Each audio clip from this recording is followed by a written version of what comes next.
Hi friends, welcome back to our channel. இந்த வீடியோவில் நம்ம என்ன பார்க்க போகிறோம் அப்படின்னா வந்துட்டு 10ஆம் வகுப்பு புவியியல் பாடம் 4, அதாவது இந்திய வளங்கள் மற்றும் தொழிலகங்கள். இந்த பாடத்தில் இருக்கக்கூடிய ஒரு மதிப்பெண் வினாக்கள் பார்க்கலாம். சரிங்களா? அது ரொம்பவே கம்மி தான். ஒரு சரியான விடையை வந்துட்டு ஒரு 8 கொடுத்துருக்காங்க, பொறுத்துக்க வந்து ஒரு 5 கொடுத்துருக்காங்க. ஸோ நம்ம சிம்பிளாக பார்த்து முடிச்சிடலாம். வாங்க ஃப்ரெண்ட்ஸ், வீடியோக்குள்ளே போகலாம். சரியான விடையை தேர்வு செய்ய பார்க்கலாம். மாங்கனீஸ் இவற்றில் பயன்படுத்தப்படுகிறது அப்படிங்கிறாங்க. ஆ சேமிப்பு மின்கலன்கள், ஆ எஃகு தயாரிப்பு, இ செம்பு உருக்குதல், இ பெட்ரோலிய சுத்திகரிப்பு. விடை வந்துட்டு ஆ எஃகு தயாரிப்பு.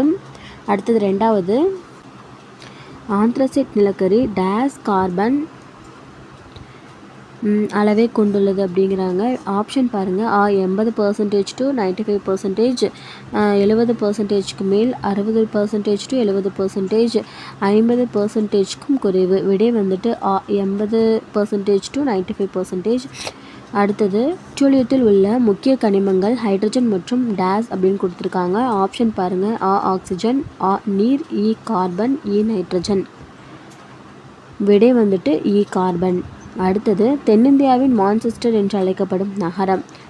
ஆ சேலம், ஆ சென்னை, இ மதுரை, இ கோயம்புத்தூர். விடை வந்துட்டு இ கோயம்புத்தூர்.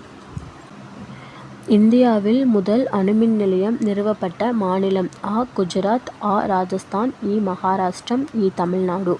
விடை வந்துட்டு இ மகாராஷ்டிரம். அடுத்தது, மிக அதிகமாக கிடைக்கக்கூடிய ஆற்றல் வளம் கேட்டிருக்காங்க. ஆ உயிரி சக்தி, ஆ சூரியன், இ நிலக்கரி, இ எண்ணெய். வந்துட்டு ஆ சூரியன்.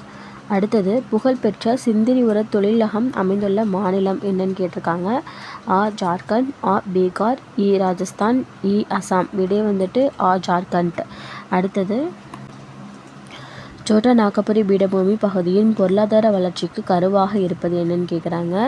ஆ போக்குவரத்து, ஆ கனிமப்படிவுகள், இ பெரும் தேவை, இ சக்தி கிடைப்பது. ஸோ இது வந்துட்டு ஆ கனிமப்படிவுகள்.